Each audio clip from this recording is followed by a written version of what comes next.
Good afternoon to all from India.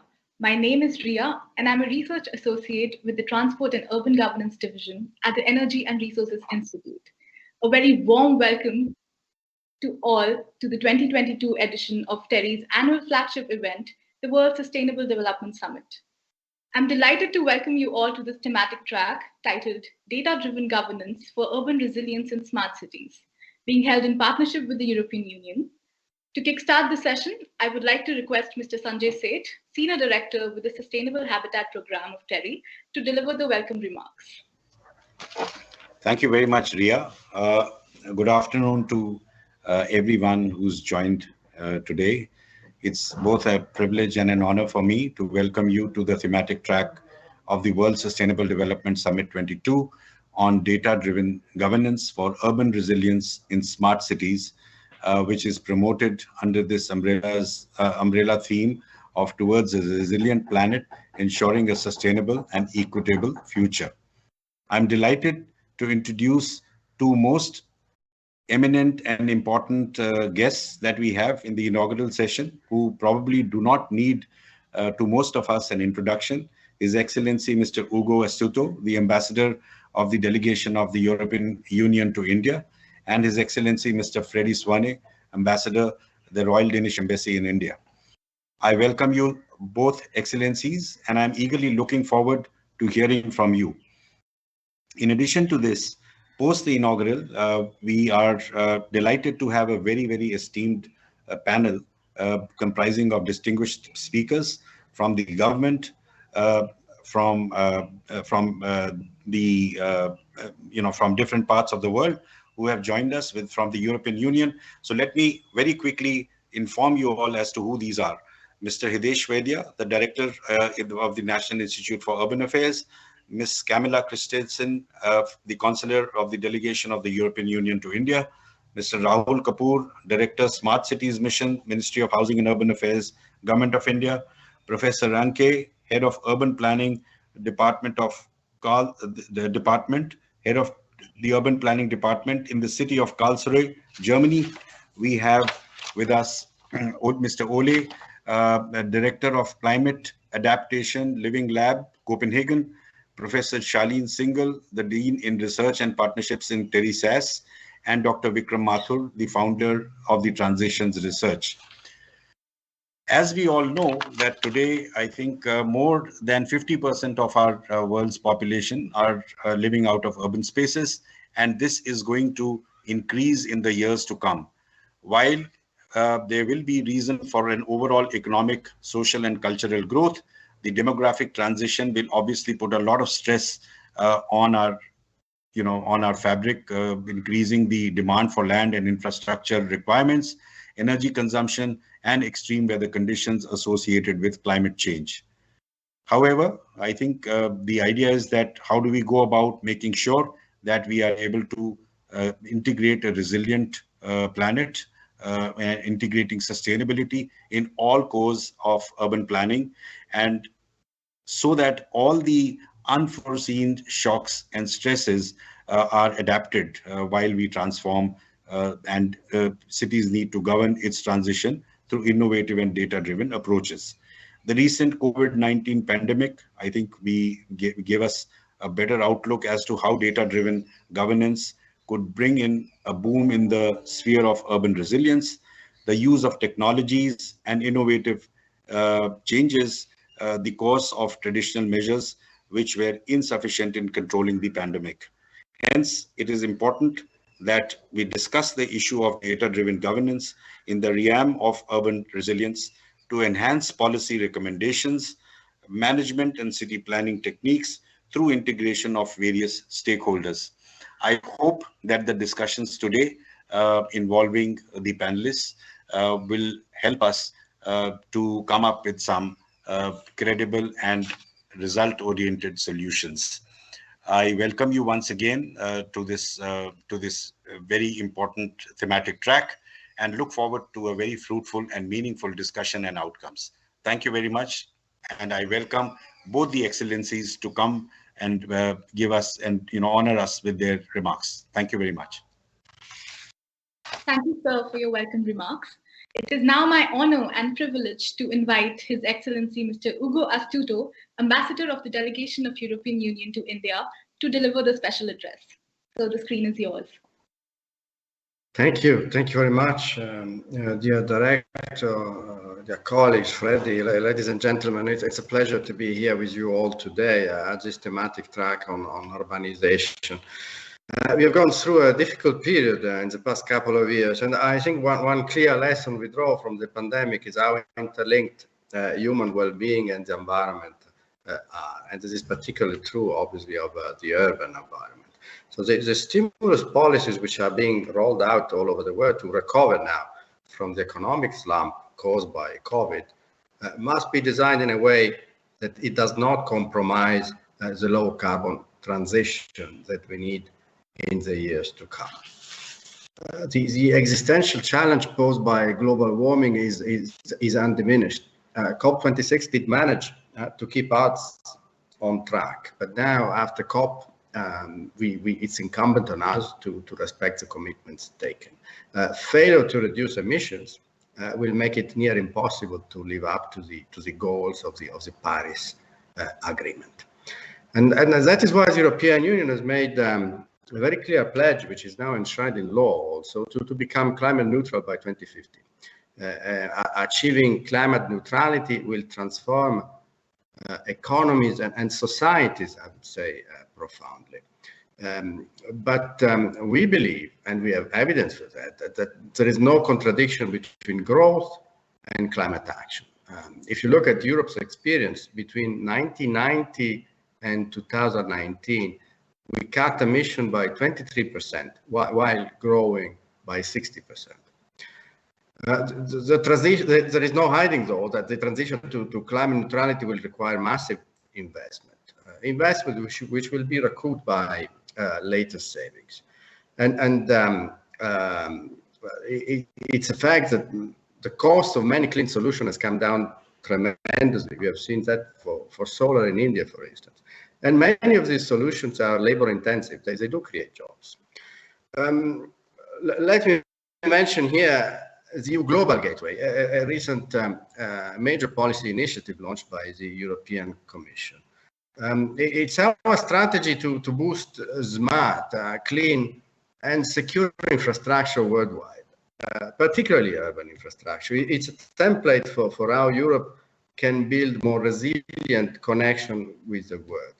And with India specifically, we have established a bilateral partnership, the EU-India Connectivity Partnership, which certainly can also serve the purpose.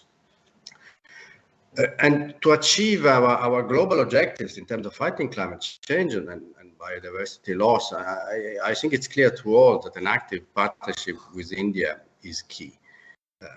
In this endeavor, central government, state, local government, they all have important roles to play. Cities are responsible for 70% of global CO2 emissions, transports, buildings, waste management. All these basic services to our citizens in cities account for urban greenhouse gas emissions. So together, we need to create a model for low carbon and sustainable smart cities. The EU-India partnership for smart and sustainable urbanization has been trying to do so, promoting investment and dealing with very practical challenges. Effective solid waste management, water supply, sewage systems. It aims at mainstreaming urban resilience into metropolitan planning. And data-driven governance, which is at the core of your discussion today, is a vital component for decision-making in order to ensure urban resilience in our smart cities, as we wish them to be. That's the core of our discussion. Let me mention here one example developed under the EU-sponsored cities-to-city cooperation, the Surat Water Plaza in Surat. And that's an example of how to deal with issues of urban water challenges. It was showcased at the London Design Biennale in June 2021.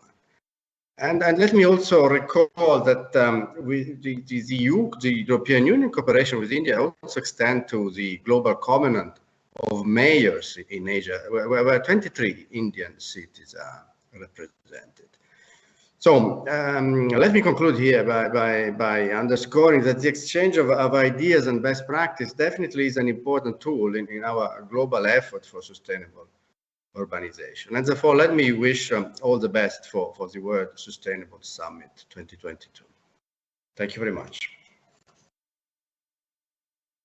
Thank you, Mr. Ambassador, for your valuable insights and remarks. May I now please invite His Excellency, Mr. Freddie Swane, Ambassador of Royal Embassy of Denmark in India, to deliver the special address.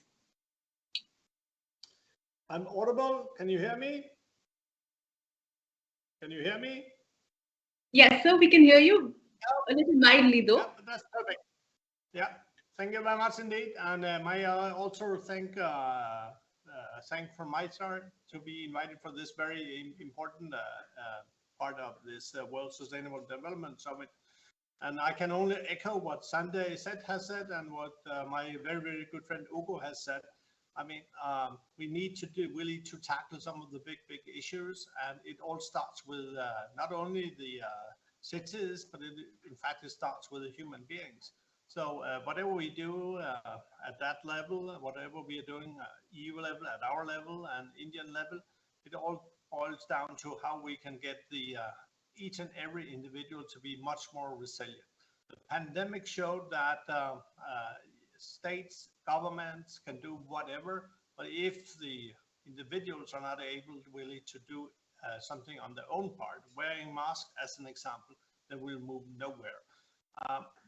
The urbanization is a trend that we can't stop. It will continue. It will continue at big pace here in India and across the world. And in that context, it's so important that we really pool all our skills from EU, from Denmark, from India, but also tap into the talents and the resilience of each and every individual. It's so important. Denmark and India, we have a green strategic partnership, and we are trying really to focus on water and energy. And these two are very, very important amenities for the daily living. And it also has an impact on climate change. Without really working on climate change and making ourselves individually responsible, will be coming nowhere. So in that context, what we are doing in Udaipur, what we are doing in Goa, what we are doing in Rajasthan and so forth and such, Tamil Nadu is so important. And we have really to bring our skills into what I call the 5 S's. Skills of EU, skills of Denmark. We need to really bring it to the scale of India. Scale in India has opportunities as well as challenges. We need to tackle this urgency, the speed, because we will soon have to deliver on the Sustainable Development Goals in 2030. We have to deliver day by day on the climate changes. Then we have the scope of what we are doing has to go beyond what we are doing here at this level. It has really to reach the citizens and the individuals. And then by the end of the day, it has to be sustainable.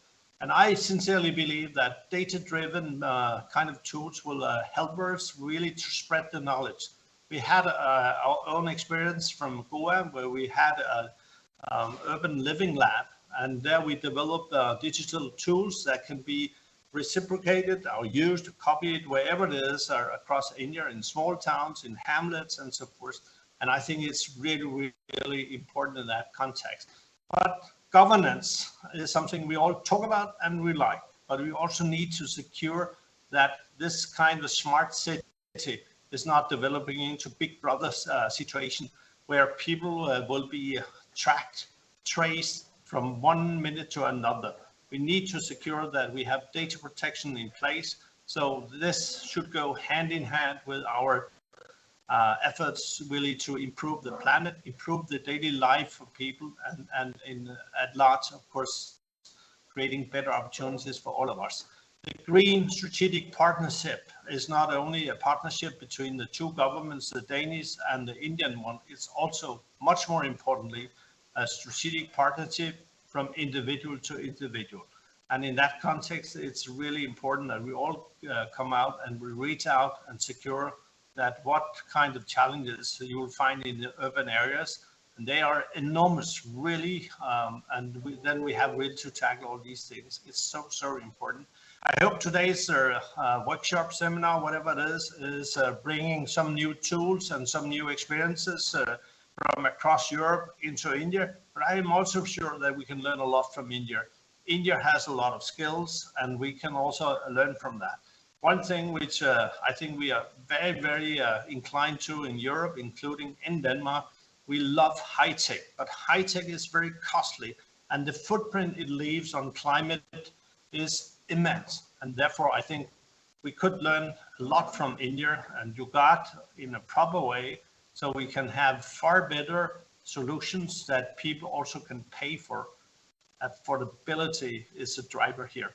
And may what Ugo is doing on behalf of the European Union, what I do in modesty for Denmark, would that and should that be combined so all Indians will have their fair share, their fair part of a greener future, a green, sustainable future. That is what is called for. And I'm not telling India not to do X, Y, Z. You have your own choices. But what we insist on is to inspire you to become more green, more sustainable, and that's the way forward. So if it's Mr. Sethi or Srivastava, wherever you are and your families are, you also have to take individual responsibility. We will be with you, we'll support you, we stay green in the future, and we'll help you. And I wish all of you a happy day, a green day, and a fantastic seminar with a lot of good tools. So Ugo and I, when we are retiring at some point in time, we come back to India and say, we made a difference thanks to the friendship and the partnership with all of you. Thank you very much indeed. Take care. Thank you, Mr. Ambassador. I am certain that the Green Strategic Partnership will play an elemental role in the Sustainable Development Agenda. I would now like to request Mr. Sanjay Seth to deliver the closing remarks. Thank you, Excellencies, for those wonderful, inspiring comments that you make.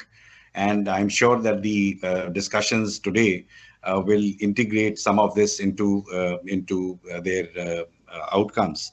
And we are also very, the collaborations between EU as well as with the Royal Danish Embassy and TERI towards making sure that the urban spaces that we are putting together in the future are more resilient and more sustainable. And we thank and we look forward to continued cooperation with you all. So with that, I thank you for gracing this occasion. And I would now want to hand back to Rhea, who can take forward the panel discussions. Thank you very much. Thank you, Excellencies. Thank you. Thanks a lot, sir. With this, we now move towards the panel discussion, starting with a small presentation on setting the context.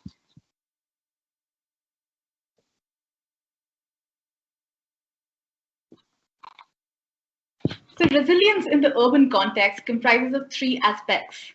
Firstly, a resilient city can adapt and recover from shocks and stresses. While shocks are sudden disasters such as flooding, wildfire, earthquakes, etc., stresses pressure the city over longer periods of time, like poor air quality, aging infrastructure, poverty, and so on. Secondly, resilient cities consider urban areas and communities that are vulnerable to these shocks and stresses, particularly the vulnerable groups of society, including elderly, people with disabilities, and low-income groups. The third aspect, which also entails the topic of today's discussion, is what enables urban resilience. While there are many action points needed to build resilience, data stands out. Often referred to as the new oil, data is currently revolutionizing governance approaches towards service delivery in smart cities. Data-driven governance provides a multitude of opportunities in resilience discourse by taking a proactive approach rather than a reactive one. With state-of-the-art digital advancements through AI and big data, decision makers become well-equipped to plan, manage, and monitor risks. These platforms enable exchange between multiple stakeholders, including government agencies, citizens, and the private sector, that also help in building evidence-based solutions more holistically. Moreover, they play an important role in communicating real-time information about urban services and disasters to the citizens. Platforms in the form of dashboards can not only raise awareness at the individual scale, but also help citizens be a part of solution development process, thereby also enabling participatory planning approaches and making the government more transparent and inclusive. But along with the opportunities come the challenges as well, especially in mainstreaming this approach. The use of open data often has its limitation in terms of quality, collection, standardization, and ownership of data. Privacy and security concerns are major hindrances, with lack of legal frameworks and inefficient data protection policies impacting citizens' trust in the government. Moreover, the digital divide issue, which is pretty prevalent in India, affects the embeddedness of these approaches, often resulting in a non-inclusive data collection. Lastly, a common issue encountered is also a substantial knowledge gap among city officials in applying the insights to the decision-making process. Therefore, it is important to address these challenges by having adequate regulatory frameworks and capacity building mechanisms, and of course, knowledge sharing at the local level. Against this background, the session aims to elaborate on the opportunities and to address the challenges faced with the data-driven approach towards resilience. Using the panelists' conceptualized insights, the panel discussion will help in drafting a way forward towards institutionalizing and strengthening the data-driven governance approach through an integrative and systemic approach towards across all sectors. With this, I welcome the esteemed chair for the panel discussion, Mr. Hitesh Vaidya. He's the director at the National Institute of Urban Affairs. Our co-chair for the session is Ms. Camilla Christensen Rai, Counselor, Delegation of the European Union to India. On the panel today, we have many accomplished speakers representing views from both EU and India. As Mr. Sanjay Seth has already introduced them, I will save time and request Mr. Vaidya and Ms. Camilla to please provide a few remarks and take the discussion forward.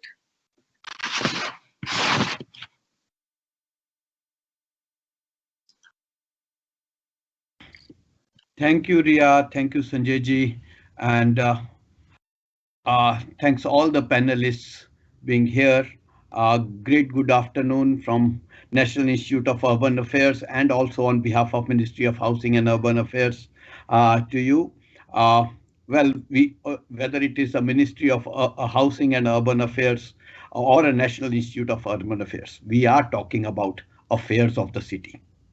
And that is the important, we are all dealing day-to-day affairs of the city, and data becomes a bedrock of these affairs. How do you really, and data is not recent. We have been talking about data in any form, whether it is government, whether it's academia, whether it's citizens, startups, and we all know that its use, its potential, its way of making decisions. So all of that is known, and I don't want to get into that discussion because I have a august panelist who are stalwarts in this subject, and I am not a stalwart, so I will try to moderate as much as possible and get what Rhea has put up, the broad outcomes of this panel discussion.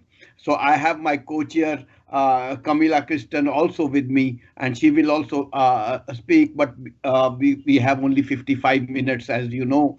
So we will have not that end of the day, no speaker has a time, so we will try to manage the time and do a time optimization as much as possible. So everybody should get around 5 to 6 minutes to make its presentation and viewpoints on it. I will, rather than having initial remarks and then the questions, I think that we will just bring one question each and let the panelist really talk about his points as well as answer those questions also. So if that is fine with you all, I think we can start with the panel discussion. I hope it's fine with you all. Great.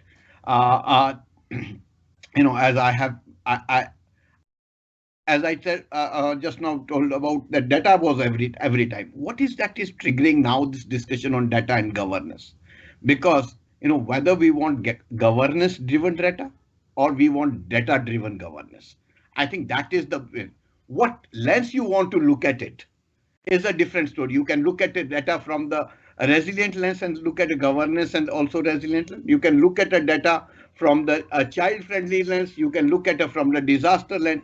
But the major thing is we definitely, if we want to govern our city better, we need to work on evidence-based systems which we need to create. And I remember, TERI, I was just while thinking, I was remembering that TERI has already worked in Panaji and Vishakhapatnam, and they did develop for database management systems. They created standards and created a platforms, and I hope those platforms are now trying to uh, you know uh, give results on that. But and what lessons based on the Panaji and Vishakhapatnam has can help actually help the policy making and strengthening the enabling framework rate at a national level will be very, very useful. But I'm a part of a National Institute of Urban Affairs. We call ourselves a think tank, even though there is a uh, uh, the way we are approaching this whole data governance is through 5 T's, and 5 T's is we are creating different tools which cities can start producing data and coming up with the data strategies. We are coming up with the templates where they can develop their data strategies. We are also looking at transfer of knowledge from the best practices and governance. Fourth, we are looking at training and capacity building as another way of pushing this agenda of data and governance at the state and city level, working very closely with Ministry of Housing and Urban Affairs. And we have also looking at positioning India's stories outside, because it's not that we have not done, we have done quite a lot of it, and we are taking that forward.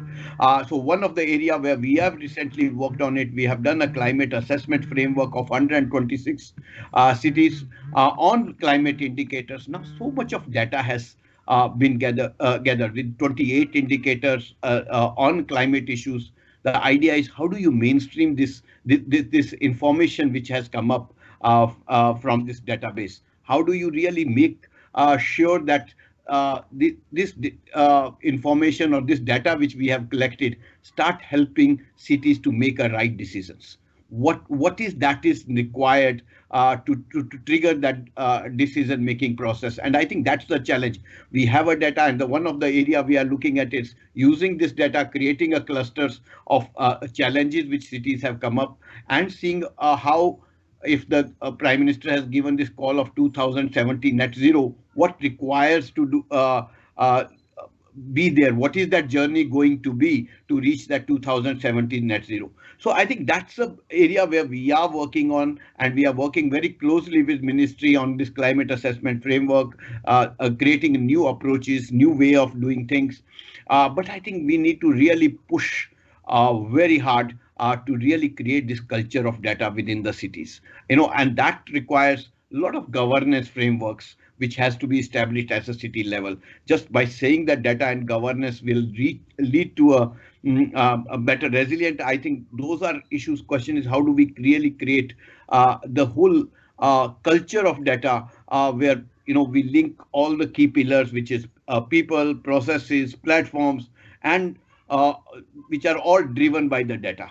And that is where I think this panel will come up with some kind of a strategies and some kind of suggestions, which will also help the ministries to start thinking, or a policy decision maker to start thinking the new approaches to look at data, which can actually help on the mainstreaming climate actions, mainstreaming child-friendly cities, mainstreaming better livable cities, or even looking at 3 calls which a prime minister has given, honorable prime minister has given during the pandemic. And these 3 calls were: we want the cities to be self-sustainable, we want cities to be vocal the local, because this all will be depending on, and we want this 2070 net zero. So how do you really push this data driven governance to achieve this broad economic sustainability and inclusive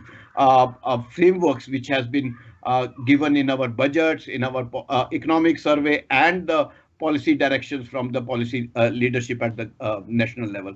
So I look forward to a panel, and I'll request first Ms. Camilla Kristen Roy, Councillor Delegation of European Union of India, to give her initial remarks. But and we we all know that we are short of time. I don't want to get into this, so we get into directly into a discussion mode. So over to you, Ms. Camilla. Thank you so much, and it's a pleasure to be here and to be together with the, of course, chair and the panelists. And I look very much forward to our talk today on the data. I just want to mention one point, and that is also from I think one of the points we learned from our EU India Urban Forum in May. We had last year in May. It is about the words we are using, the definitions. So we talk about urban resilience here today. So what is it that we mean by urban resilience? Recently, we did a EU Day with Sushant University in Gurgaon. And in that EU Day, we also had a photo essay competition, and students submitted their photo essays to us. And this was urban resilience through my lens. And what we got very good essays from the students, but also what maybe one learning we could see from these essays about urban resilience is at least 3 examples. One is about the human resilience. One is about the resilience of the city as such, and one was about the resilience of the buildings, of the built infrastructure. So just to give an example, that when we speak about resilience, we also need to connect and have the same platform in our understanding of such words, you can say, in the urban context. I think this is what I will say now in the beginning, and let us go back to our chair and start the first, you can say, question. Thank you.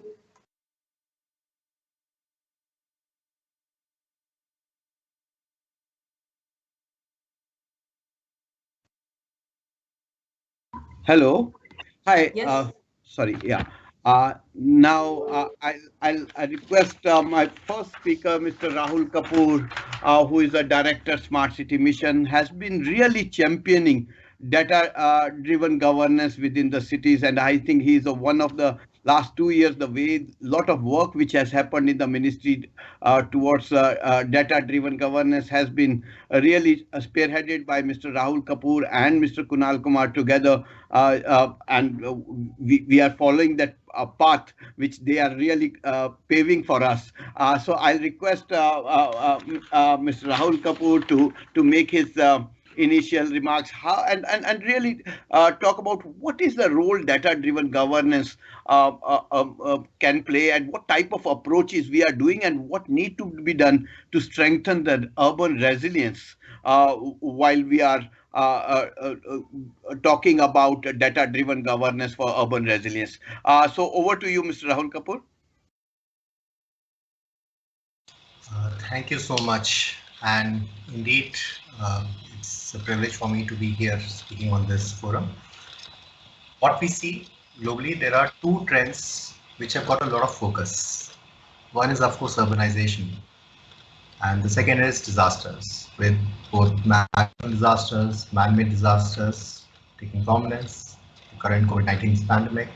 And I think over the last century, we have had something like 5 such pandemics in the world. So yes, they are very, very important and challenging for all of us. So there has to be a different and a strategic kind of way of dealing with these kind of challenges. Challenges of urbanization, challenges that come along with disasters. And if you look at the Smart Cities mission, it is trying to solve the challenges on 3 core areas.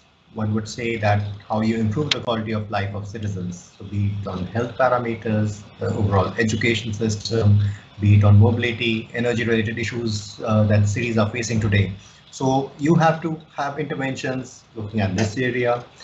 You have to have interventions on improving the economic growth of cities, the economic ability of cities, whether it's able to create enough economic opportunities for people to get jobs and employment, and to reduce the inequalities in a city. So all these come together to also talk about sustainability factor, which is the third important factor that the smart city mission is trying to address. And with sustainability and resilience gaining prime focus and being a topic of discussion today. So the strategic approach that was needed was the mission thought that let's leverage technology along with non-technology initiatives to address these three core areas. Let's look at evidence to come out at right way of taking decisions. So create a data ecosystem that will help people get the right kind of evidence to understand where the gaps are, what are the outcomes that need to be achieved, where do we stand today, what are the benchmarks against which we can improve, and what are the peers doing. So create frameworks that will help people, that will help cities self-assess their current level of maturities, their current level of readiness on these three core areas, be it your economic ability, be it your sustainability and resilience factors, and things like Mr. Vaidya talked about the climate smart cities assessment, the Center for Climate Change that has been set up in NIUA. All these are working towards that goal. So the idea is generate the right kind of evidence through creation of a data ecosystem, and subsequently plug in those gaps once you know that it's like the barometer that people use when they are unwell. So you are unwell, you have fever, and then you say, yes, I'm not feeling well, and you pop a pill. But that's not really addressing the causes because it's just a symptom, right? So your blood tests or your other kind of medical examinations that you undergo. So that generates the report card, which tells you what are the critical issues that need to be addressed over here. And that's what a data report card does. It tells you that in a city, you may be doing fantastically on creating job opportunities for everybody, but are you really sustainable? Are you really resilient in the sense that tomorrow, let us say, if you undergo a cyber attack, and will you be able to tackle those kind of challenges? Do you have systems in place? So if you look at it, I think when you are looking at interventions that are required, probably at three levels, you would need intervention, and that's what probably the Smart Cities mission is trying to do. First is the way you plan, the way you design, the way you develop programs, the way you scope out your projects. So you have to have more inputs with regard to how to make your projects more sustainable, more resilient to such kind of issues that are coming up with regard to climate action, with regard to cybersecurity threats that cities are facing today. Second is, of course, the creation of the relevant infrastructure. So after planning, after the designing, how do you actually create that kind of resilient infrastructure in cities? And infrastructure projects like the integrated command and control centers that are there in almost 76 of the smart cities today. So those infrastructure assets getting created play a very, very important role here. And third is, of course, using smart solutions to monitor and manage the challenges. And that's where your whole strategy of data resilience, data governance, all that comes into play. And that's where the ministry thought of the National Urban Digital Mission, the Data Smart City Strategy, focusing on three Ps, the three pillars, which we call them. And the idea is the first P is the people. I mean, you have to have the right kind of people who understand things like data and technology. Those people who understand the subject of climate resilience and climate change. I mean, without these kind of domain expertise, without this kind of knowledge, without this kind of capacity, probably there will be a lot of discussion, but how do you bring that discussion into action? That gap would continue to remain. The second P would, of course, be the processes that go. When you have the people, then what kind of interaction needs to take place? What kind of authority should be there? What kind of guidelines and what kind of roadmaps need to be there in place? So all those processes are also very important. You need to have standard procedures, operating procedures with regard to disaster management, with regard to resilience, and even with regard to data governance. So those processes are very, very important. And the third P would be you leveraging platforms and technologies. And these are like, let not every city or every individual create their own platforms or own technology initiatives. Let there be common enablers, common public goods that cities can use, cities can leverage, and basically make best use of them. This whole discussion can go on. I think it's a huge, huge subject, and the number of initiatives that the mission has undertaken, there are several of them. We are very, very happy with the kind of work that TERI has done with the pull program in Goa. the kind of living labs which are trying to get use cases. So if I would say that one thing where we now need to really focus on is with all this learning coming up in the smart cities mission, that's what the director was also talking about, what would be the real challenge going forward. I think the learnings need to be scaled up, need to be spread, and we need to think on how to let the learnings that have come up in the 100 smart cities percolate down to the entire urban ecosystem and going beyond the boundaries. I mean, globally, these are beautiful use cases, beautiful examples of how COVID led to a response from the smart cities with integrated command and control centers becoming COVID war rooms in improving the resilience of cities, be it in information dissemination, be it in communication, be it in program management, or be it in predictive modeling and forecasting of the issues that come up with COVID. So I think the next step or the way forward for us would be scaling it up and creating the kind of enabling platform that would allow all those in the urban sphere, all the stakeholders to make benefit of this learning. So with that, I'll just close in the interest of time. Thank you so much. I will request Camilla to introduce the new speaker, but I think the key learning from Mr. Rahul Kapoor's address, and I fully agree. I think two things which I think he was saying, and I think that's a very great. Every city should actually have city data report card, and if we know how the city data report card, whether it's from resilience point of view, mobility point of view, integrated point of view, and these different assessment frameworks start marks start talking to each other, where in which subject what city is doing well and where it actually need to really push make a more attention or pay more attention. I think that's a great idea, and I think you also reiterated the 5S, which His Excellency Ambassador Mr. Freddie Savone talked about, which was skills, scale, speed, strategies, and the sustainability. All of them will have to happen, and all of that can happen if we have a city data card. So thank you very much for your thing. I think a lot of learnings which has come from the smart city mission, and they have become a use cases not only for the other 4,000 urban local bodies for within India, but I think they have become a use cases for a global community to look at it and learn from.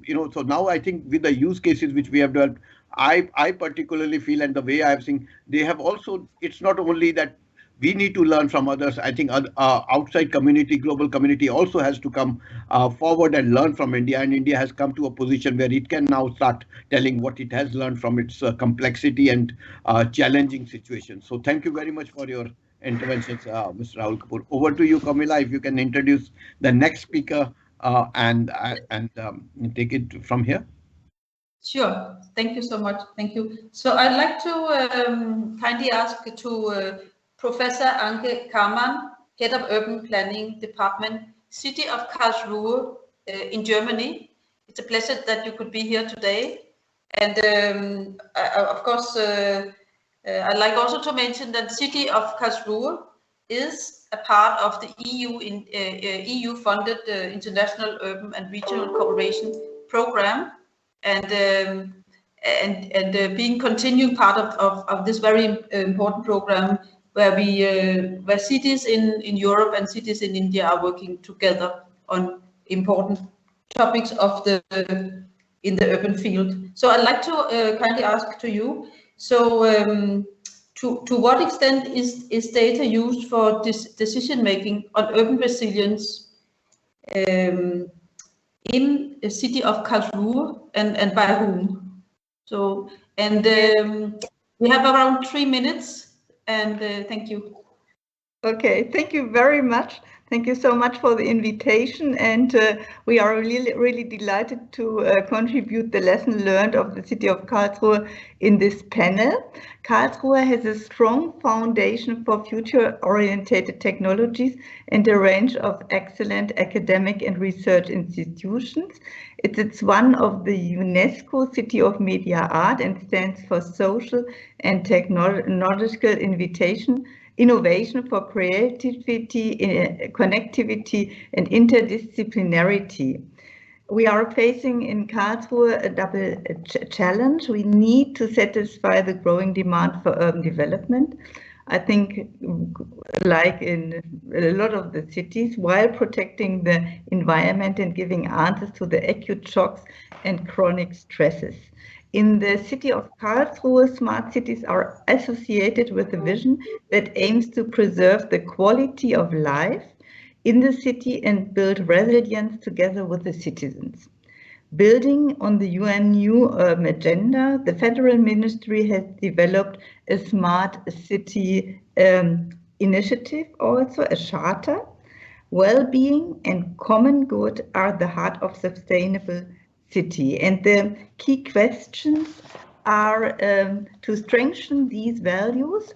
The Karlsruhe Charter defines different guidelines: digitalization into urban development and sustainable development goals. One of the major fields of application are mobility, multi-mobility, traffic control management, car park management, weather forecast, extreme rain management. The transparency, participation, and co-creation are also major fields of application. And you ask who is responsible for this? It is the city with the whole administration. Support for urban planning and strategic political decisions as a basic for decision making for a municipal council. And we see, for example, urban development and mobility issues as two sides of the same coin. So it's really linked and very, it has been thinking together. And how can data-driven governance approach enable city in Karlsruhe? Ideal smart city projects are orientated towards promoting the discourse on the common good in the urban community through participation. Participation is one of our really key issues. And they address questions as how do we want to live and how can we combine individual life models and collective interests. How can data-driven approach towards resilience drive good governance? This was the other question. And for us, it's embedding the digital principles, digital ethics in the governance and project management when including new services and solutions. Implementing a city-wide data governance strategy, smart city strategy with the city's key stakeholders also. And our goal is the goal 11, request to make cities and human settlements inclusive, safe, resilient, and sustainable. And for the first time, this SDG declaration takes into account really the important role of cities.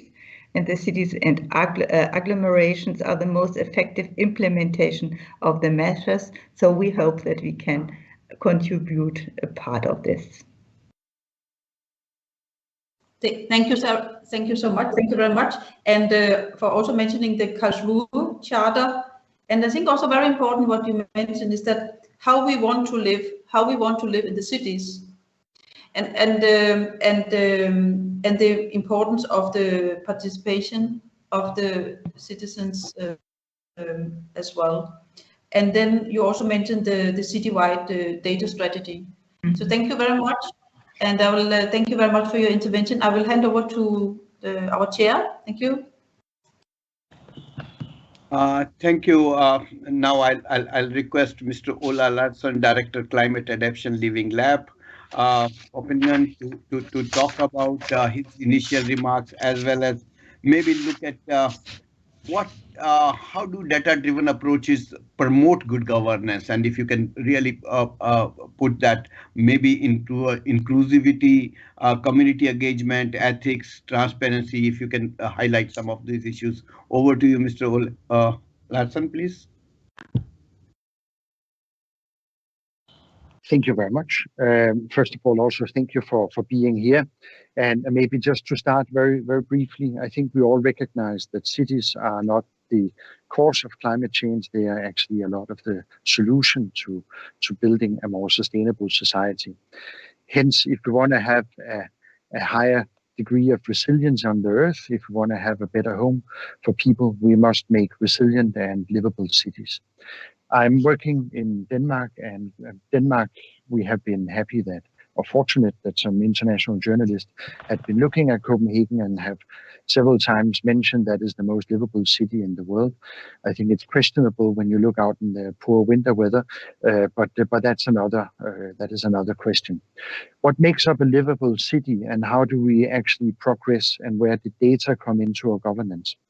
I think this has been a huge travel, and I don't think we have more than just merely been starting on that travel. I think we have been fortunate in a city like Copenhagen that we face different challenges than what you face in India. When we talk about climate adaptation and in response to climate change, we see that climate adaptation and risk management is actually two sides of the same coin. So we work towards the same objectives. And if we just focus a little bit on the climate adaptation bit that we are focusing on, of course, primarily, I would like to introduce, after we have now had many T's and we have had S's, I would like to also introduce the D's. Because what we want to do is we want to decarbonize the world. We want to remove carbon to become have a smaller problem. So that's one D, decarbonization. And what we have seen is that all our urban infrastructure we've been building and focusing on has actually been centralized. And it has been centralized because of many good reasons. We had then only very few highly skilled engineers who could centralize and work with good services. But the centralized services are inflexible, and they are very difficult to bring into an agile environment. And if you look at especially at Indian cities, they grow rapidly, and the environment is constantly under change. So the centralized infrastructure is not always good, and the centralized thinking is not always good. So we have to decentralize many of our issues. So the first decarbonization, then we are decentralizing. And obviously, you can only decentralize if you also digitize. It is simply a premises for us to work in a city that we are decentralizing. And this accounts actually to almost any part of the urban business. And I think here it is actually important to remember that governance is also business. We are in public authorities doing business, and we want to do it as effective as we can with a low degree of resources and many other things. So we have to think of how we're actually optimizing a part of that business. And what we did in Denmark was actually that we made questionnaires and we talked to municipalities and the utilities especially to understand the demand for digitalization through interviews. So we have a large catalog of all those requests that we get from the governance business into where would digitalization actually help them. And I think this is an important place to start. And it is an important place to start a mind journey, because far too often we start digitalization by having a thing. And then we want to sell a thing and put out into the city. We have to think out how we can bring data in, use that in the governance, exactly the questions that you pose. Have we been particularly good at it? I think. Have you been particularly good at other areas of digitalization? Yes or no? And that was just bringing me to a part of my concluding remark. I worked and I was fortunate to work in Uttarakhand for a long time on a disaster risk assessment study. And there actually all buildings have been assessed. There actually with the help of smartphones, all buildings, literally all buildings are mapped. We know the size of them, we know the construction types of them. So there's an excellent understanding of the risk from buildings in Uttarakhand based on data that has been collected from the people. This links directly into what Freddie had said in his opening remark. There's a lot about people in this, and we focus very often on smart cities. We have to remember that what we actually have in our cities, it's smart citizens, and we need to bring the people in. That's why I believe one of the most important questions we actually have, and I can't answer it unfortunately, is the degree of openness of data. We are sometimes holding data so closely to our body, And we think it's dangerous. Governments are not supporting necessarily OpenStreetMap, but we all use Google. We all drive around with a Google map. Why are we more happy having one company owning the data than sharing it? And I think this is the major step we have to move towards the next years, is to understand the management of open data, using governance to empower people, using everything we can to have smart citizens. And the smart citizens, they would ensure we have smart cities and resilient cities. Thank you, That Mr. would be my opening remark. Yeah.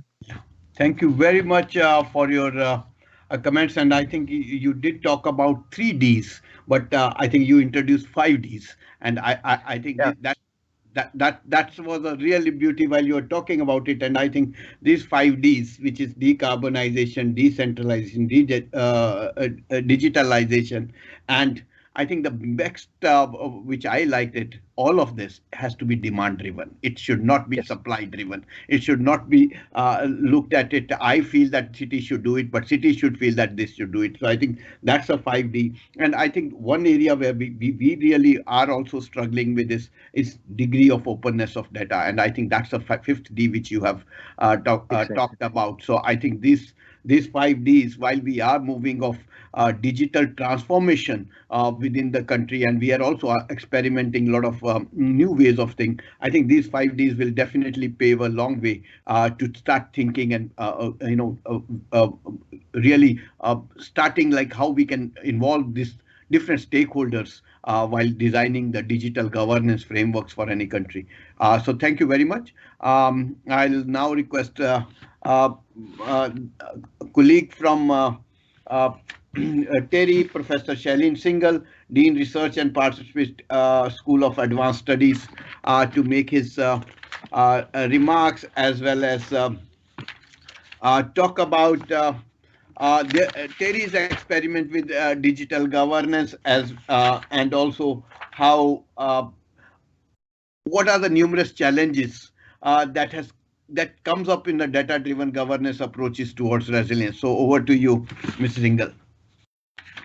Thank you, Chairs, and it's really heartening to listen to the fellow panelists. TERI School of Advanced Studies is a school that is focused on the PhD and postgraduate programs, with the particular focus on developing and creating knowledge for sustainable development, including a program on urban development management. My take and response on the question that Chair has raised is, first of all, that the data management and data analytics is something that has to drive the top-down and bottom-up governance, multi-scalar governance, which is an essential part of any operation and maintenance and management of the cities. It's functioning in an inclusive manner. So in that context, what we have to see is that this database is at the bottom of the pyramid, wherein at the top we are targeting any solutions, any policies, strategies, or action plans. It all depends on what maturity of the database and data analytics that we have in place. And that's where the significance of research in translating that data into actionable agenda points becomes very critical. Few important points that I'm making here in response to your question is that this database and data analytics is to assist a gap, which is particularly in terms of science policy practice interface, something that we have been observing over the years, in which now the government of India had been pushing a lot through the key phrase of evidence-based policy making. I think that's where what is required, therefore, in terms of think tanks and key stakeholders to come together and work towards what we call as co-production of knowledge and solutions which are based on such co-production, bringing the stakeholders together, and solutions that are sustainable, acceptable, and affordable for cities in developing countries. The second point I'm making is that this database not only should assist in the management of the cities, but also at the advocacy, both within and at the city level, but also at the global level. The kind of advocacy which I'm drawing attention again, to the point that the Honorable Prime Minister had been making in terms of drawing attention towards the carbon and the climate finance. That's an area which is most critically in terms of cities being at the mercy of that kind of climate finance commitments. Also the contributors, cities at the hotspots of contributors. So that's an area again where this kind of data management can enhance the transparency concern that has been raised by the PM, not only at the inaugural session of this summit, but also at the Glasgow event. The third point that I'm making is in terms of evidence-based policy making, particularly, wherein partnerships play a critical role, and higher education institutions, think tanks, research particularly, has to be taken in a way where the communication of the output of such research is actually comprehensible at the policy and decision-making level. And finally, linked to that is to take up a systems approach, which is adopting an ecosystem-based approach, something which one of my panelists already mentioned about. So these are some of the initial remarks that I'm making, drawing attention also to some of the areas and indicators which are less focused on, such as, let's say, on inclusiveness, focus on green infrastructure, newer funding models, and in particular, nature-based solutions. Thank you very much.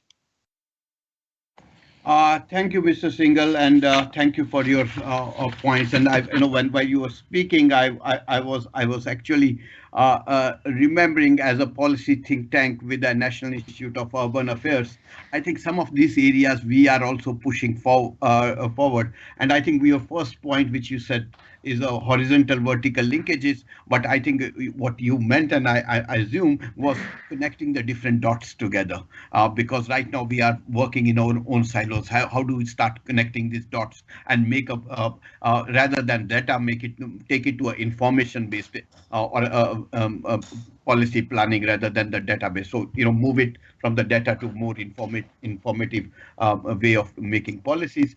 Second thing, you did talk about bridging the gap between the practice and policy.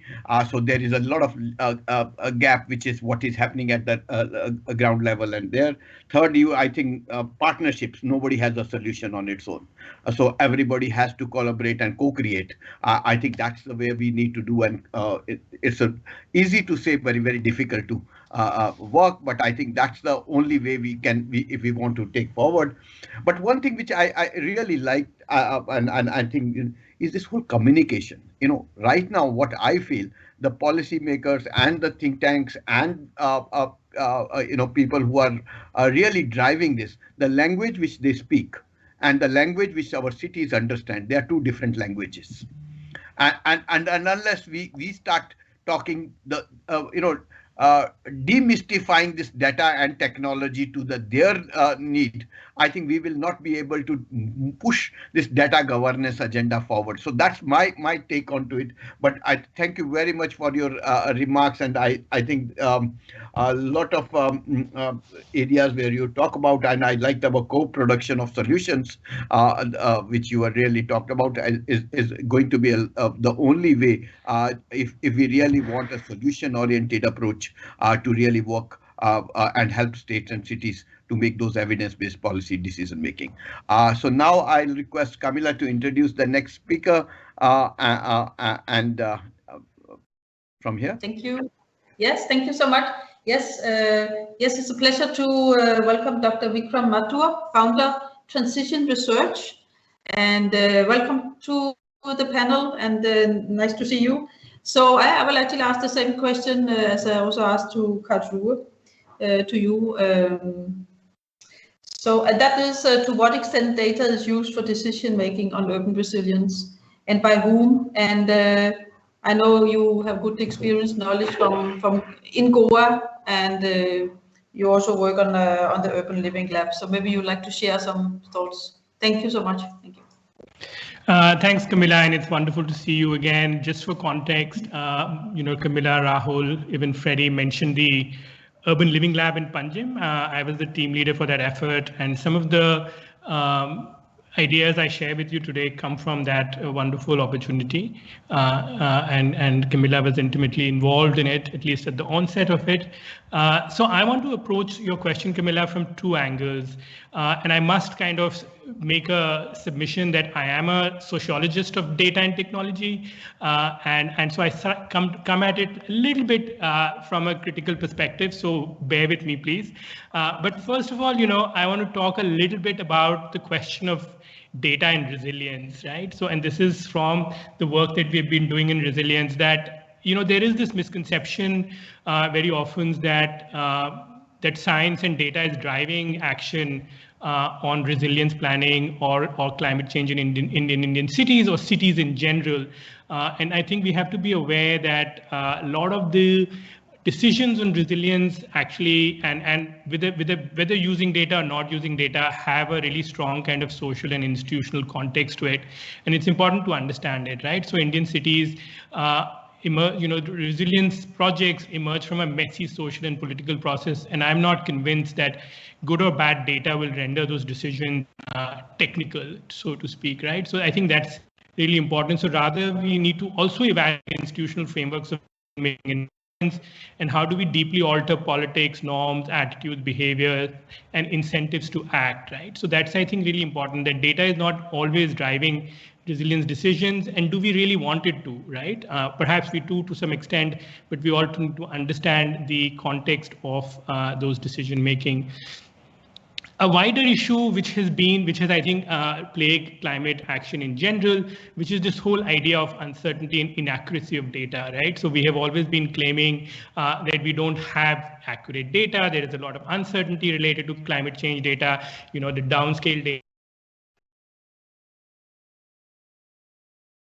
spatial resolution to make decisions. But I mean, we did a really interesting study on resilience in informal settlements in Delhi, Agra, and Panjim, and we discovered that many of the actions that we would need to build the resilience of communities and households are actions that we need anyways, right? And in some sense, they are not constrained by data as such. So provision of decent housing, livelihoods, access to water and sanitation, many of these issues, we already have the data to address. So I think that's really important to recognize as we talk about data and resilience. And then finally, this notion that, this predict and provide kind of idea in which data is being mobilized for climate, that we will first predict what the impacts will be, and then we will provide, is delaying action to a large extent. And so, for example, we do need to understand what are the social elements on the ground of differential vulnerability to different communities to climate impacts, and build coping and adaptive capacities, and then the extent to which even the forecast data is sometimes used in decision making. It's quite, there's a lot of anthropological research on it. I was part of something where we came up with a paper called Weather Forecasts for WIMPs, which examined the extent to which actually decision makers uptake forecast data of climate action. So my submission, sir, to the panel is that not just data, but kind of normative uncertainty around what is resilience and what sort of strategies build resilience, rather than technical uncertainty, need to be part of these conversation, and we cannot have a conversation about data in absence of understanding the social and the institutional context within which data is being collected and used. Finally, I mean, if I may take a few more minutes, I want to talk about the question of data and move away from the question of resilience. On the data question, obviously many of these insights and the Urban Living Lab project that you have mentioned are basically, the idea was that a lot of these technologies and data-driven technologies have, we need to understand their kind of social dimension. So Rhea already mentioned the question of digital divide and the issue of inclusivity. So a lot of, so flood, if you have a flood mapping app, many 60% of the households of urban users are not able to download that app or use it. And so therefore, we need to understand the various challenges related to inclusivity and access as we push towards data-driven solutions.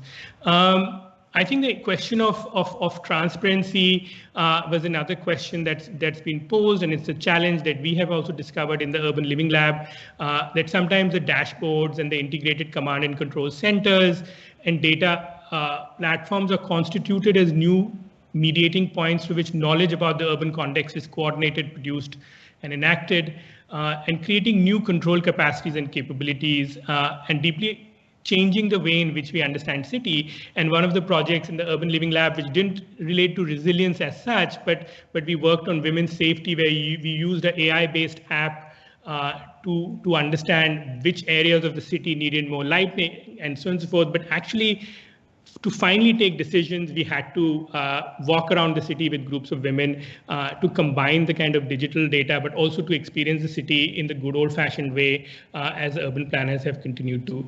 I think the questions on ethics and data privacy, I think those have already been raised, and I just want to add my 2 cents to it. Obviously, we don't have a data protection bill in the country. The Smart City Mission has given guidelines for the development of data policies in the cities. We were involved in some attempts to do that in the city of Panjim, but less than 50% of the cities actually have developed data policies. So I think we need to be really quite cognizant of the various issues related to data privacy. And I don't think privacy can be linked only to personally identifiable data. I think that is very often the case. I was working on some use cases for the IUDX platform, and really my argument on that is that a lot of data which we don't think is personal is actually personal data, because that data, biases and data influence the individual, right? So and very often if those biases exist, then they get reproduced in the policies, right? So I think we have to understand this question. Very often certain parts of the city are not mapped. They're usually the low income groups, they're usually the low income areas, and how do these data biases get reflected in the decisions we make with those data-driven governance is really critical. And our objective obviously is to create inclusive cities and to find ways in which we can not reproduce the inequities that sometimes already exist in our cities. So some of those challenges I have, I'm not providing solutions as such, but yeah, I think those are the kinds of issues that we need to address as we move forward with the data-driven approach, and definitely. Yeah, we don't want to risk that the risk of creating cities that appear smart on the surface, but we are not able to address underlying issues of inequity in these cities. So those are my submissions. Thank you so much for the opportunity. Thank you so much. Thank you very much for your intervention. And then also you can say, I think also you asked a question to us in a way that. What you mentioned is that data is not driving resilient decisions, and do we want it to? So I think that's a quite important question, and as well as your point about the social context and about the institutional context, as well as the fact about cities being inclusive. So thank you so much for your intervention. And I think we'll go back to our chair. Thank you. Thank you. And I think we have 2 minutes, and I think we have to, Rhea, if it in, we have to open it for audience questions, if that is where, or we are still in time, just to check with you. Rhea? So we are on time. Yet we don't have any questions from the audience yet, but we can have an open discussion if you want between the panelists till we get questions, since we have 15 more minutes. Okay, so I was just thinking that if you have an audience question, then we can take that from the audience and pose it to the panelists. But if we don't have, then I might take, and I know with the discussions, and so much of discussion has happened, and even though I have intervened in between, I think three things which came out of all this discussion was that more than the data-driven governance for urban resilience, first thing we want to actually work out, how do we want to govern our cities? Data, whether it's urban resilience, accessibility, inclusivity, transparency, everything is there. But how do we want to govern our city? How does that data contribute to the better governance of the cities? And I think that is where I think the major crux is. And I think a lot of strategies which came up during the discussion. I agree that Vikram has just talked about. But Vikram, my only thing is, I know that there are a lot of challenges, there are a lot of issues which we cannot cover in this panel discussions. But I think unless we bring, and I think that's what the beauty, unless we bring these issues on a conversation table, we will not have a outcomes reading. So nobody has an answer. Everybody looks at from different lenses, different angles, different agendas. But bringing all of that together is the beauty of this platform, which we are putting together. I'll just ask one question, because I've been working very closely with the smart city mission, and I'll ask this question. Sorry for the time from my side to Rahulji, because he has been championing on this data thing. But one thing which Rahulji I wanted, while we all talk about data, we don't have much standards toward data. Everybody creates its own standard. We also, are aware that we are also looking at whether this question which came, all these open source software solutions are actually a good idea to move forward in the long run, or do we need to have another strategies to address this idea of transparency and accountability within the data system. So maybe I'll ask you this question: how do you been handling it, and what are the thoughts under the smart city mission to really equip state and cities towards this area where it becomes more governance oriented smart cities?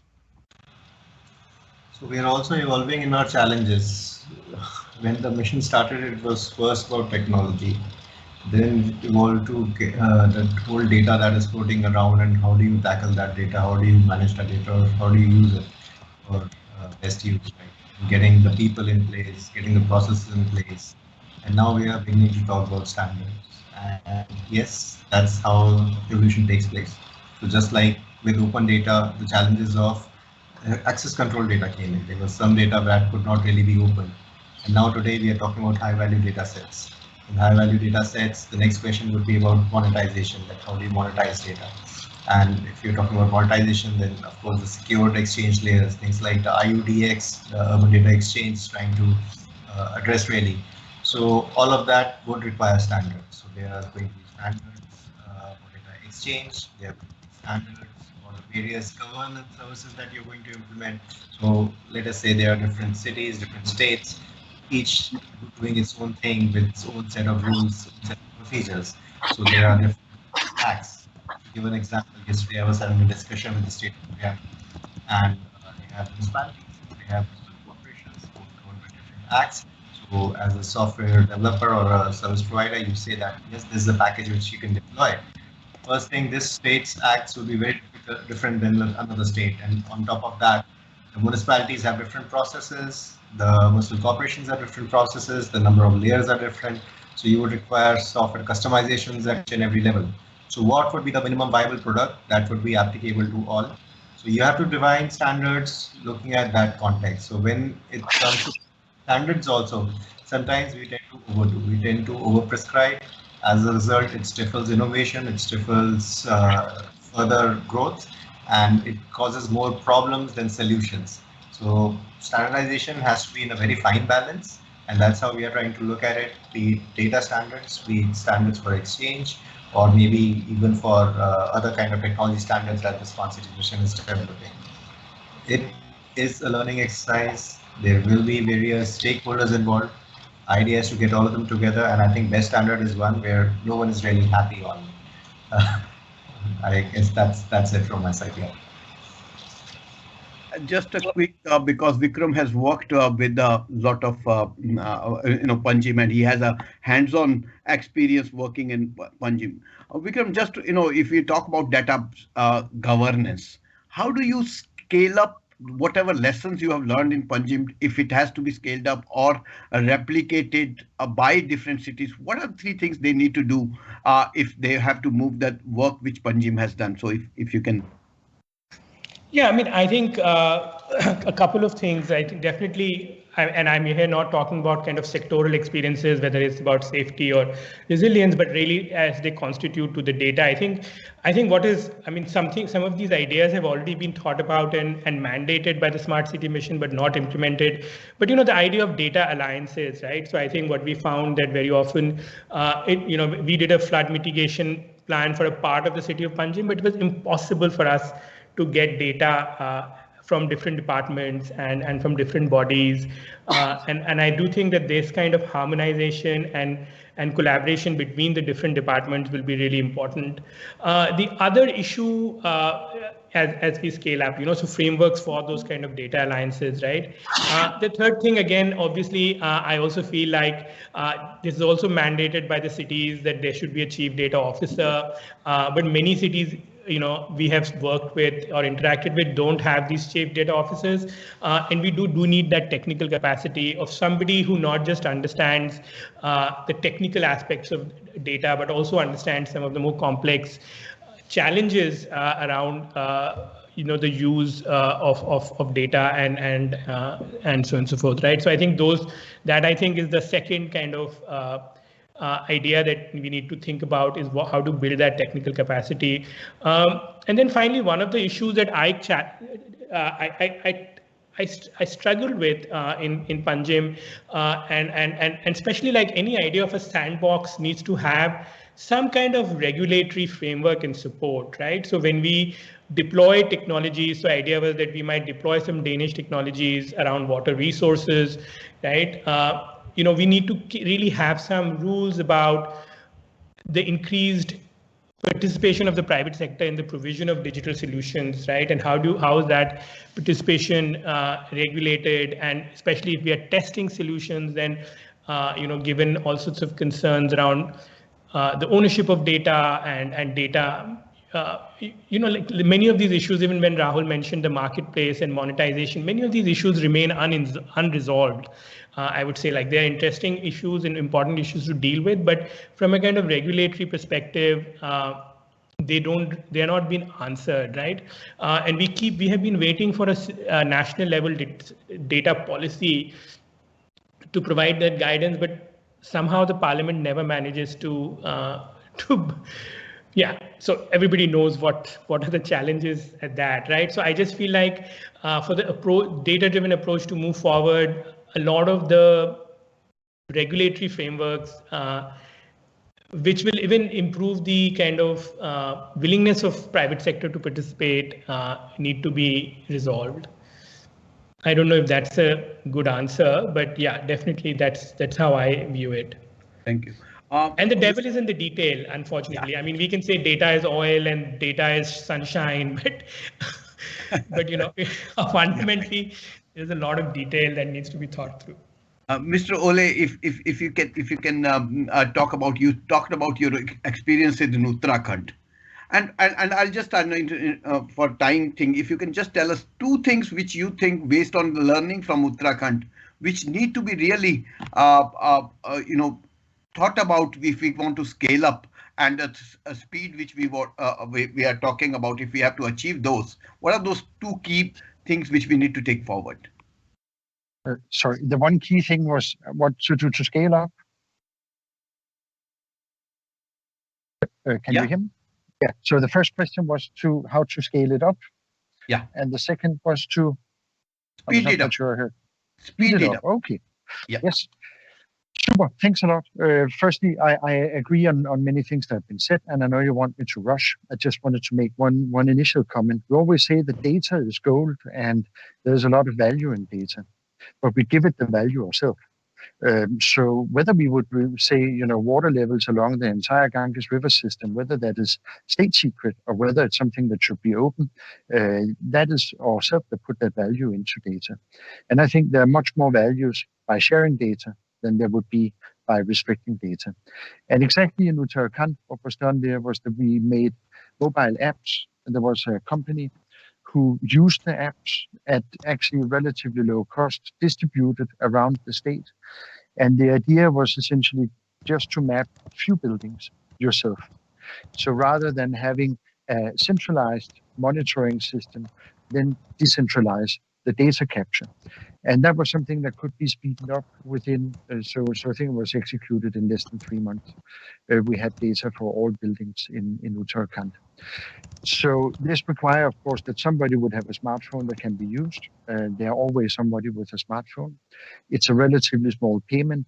And I just want to point towards one novel service that you may not be aware of, but it is actually installed in India. That is the so-called Helium network. That is basically a wireless communication network where people buy the router and attach to the internet. And then you can, with a LoRa system, send data on it. And there's a payment model. So people, they buy it and they earn money for some part of that data traffic. And it's minute amount for people sending data and working with it. But it's a kind of data mining. And these access spots are now made also in Delhi. It's privately owned. And I think that is a good way of guiding part of a business opportunity to speed it up. The Helium network is what we use now in Denmark. We don't bother making ourselves in our cities because there are now other freely available commercial solutions, the same way as we use Amazon servers and things like that. So that is speeding up that we share. And this is really what digital solutions can be done. We can share them. We can use them. And that's why we need to share the knowledge about them. Otherwise, we can't share. I hope that. Thank you, Mr. Ole. Thank you. And I know paucity of time. Can I ask and Kek, and what you talked about Denmark being working on a lot of things. So can you tell us one lesson which you think for pushing this agenda of database driven governance forward? I think, as usual, the most difficult thing is people, because digitalization is also people. And in our world, at least, the most difficult thing is actually in getting people around the table, agreeing to share and to work towards a joint vision. I think that's a lot more difficult than all the technicalities and legal frameworks. It's a people thing. Mr. Singhal, if I think you had actually talked about whole partnerships and communication being I would like you to give a last word before we close on because you did talk about models of collaboration, and I think that's the key lesson for data sharing and coordinating, integration of data is a thing. But as a think tank point of view, if you can quickly sum up your thoughts. One is to draw attention on the entire agenda of redevelopment that most of the cities in India and other developing countries are undergoing, where data and its integration becomes extremely critical. And the second is this kind of collaboration to assist in focusing on rather intangible dimensions such as behavioral change. And that is both of those who are data custodians as well as data users.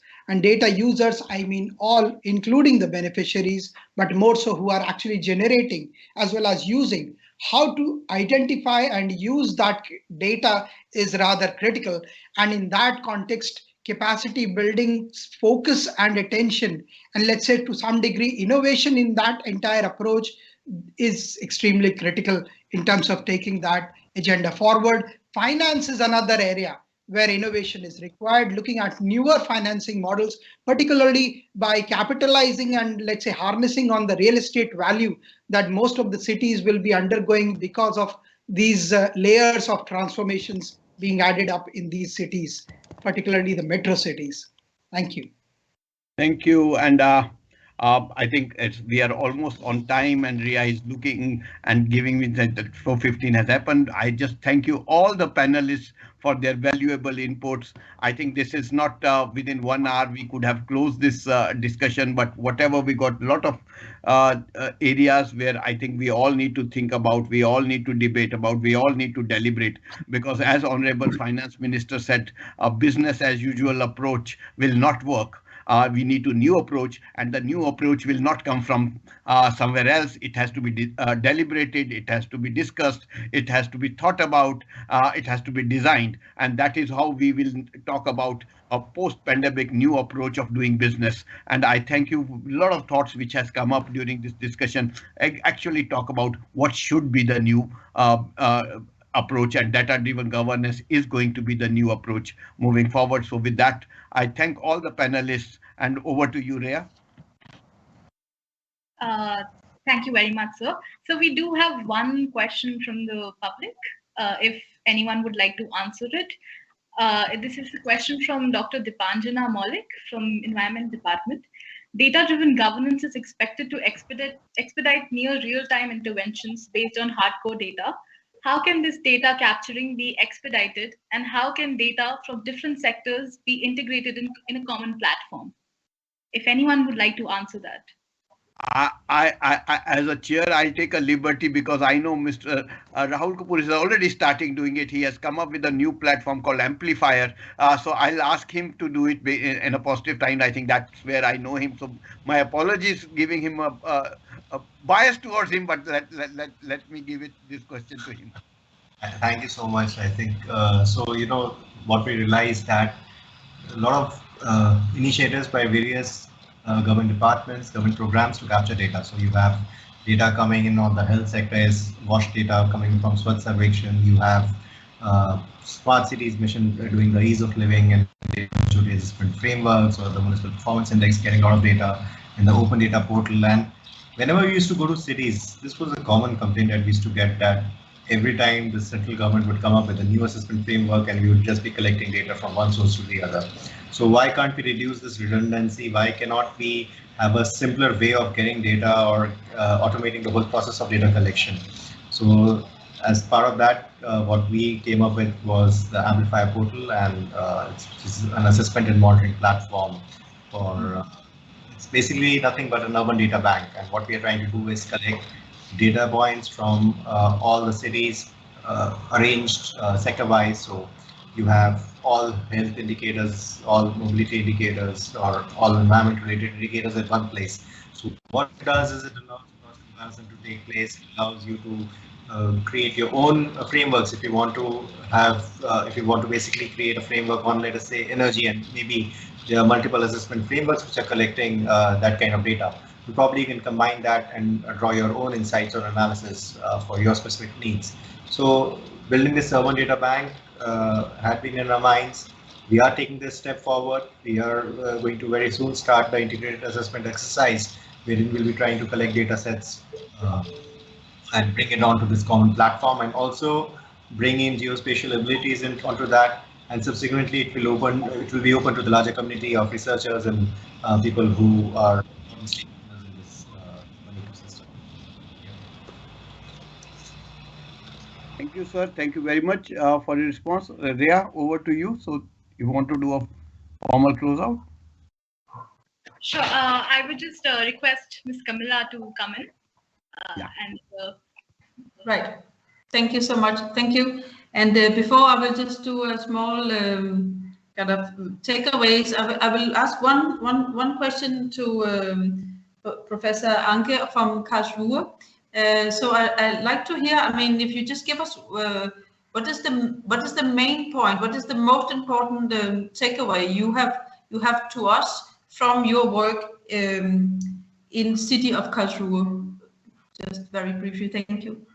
Yeah, thank you very much. But the questions I received in the very beginning had a very, very technical point of view. And I learned in this session, yes, that you all put the people and the human being in the center of our approaches. And I think this is for me the most important result of this panel. Thank you very much. Thank you very much, and thank you very much for your participation, and of course to all panelists. I just want to say 5 points very briefly. I think what we could take away from here today, and this has been really, really nice with the panel, and I'm sure we could continue this in another time. But partnerships is one point. Partnerships between countries, between cities, between states, and between people. And then social context. I think that's also what I really learned from here today. And I find very interesting the charter of Karlsruhe, the charter for the city. So that may be an important tool to work on in this context as well. And from the Climate Adaptation Lab in Denmark, your catalog of requests, I think that could be also quite an interesting to learn more. What are the requests actually on digitalization from residents, from people, rather than something we may imagine in an office? So that context is quite. And then the point which has been talked about is the smart cities, of course. It is also the smart citizens was mentioned, and then it's about the people. So thank you very much for today. Thank you. Thank you to our esteemed chair and co-chair for posing very relevant questions to the panelists. And thank you to all the panelists for this very interactive discussion that we had. With this, we conclude the thematic track, and thank you all for your active participation. We thank all the speakers for an engaging technical dialogue and providing us with much food for thought and ways to understand how data-driven governance approaches can help drive the resilience agenda forward. We also thank our partners, the European Union, to make the session possible, as well as WSDS, TERI, and Keystone teams for providing constant support. It's been my pleasure and privilege to be among such a diverse audience. Have a great evening. Thank you. Thank you very much. Thank you everyone. Thank you. Thank you.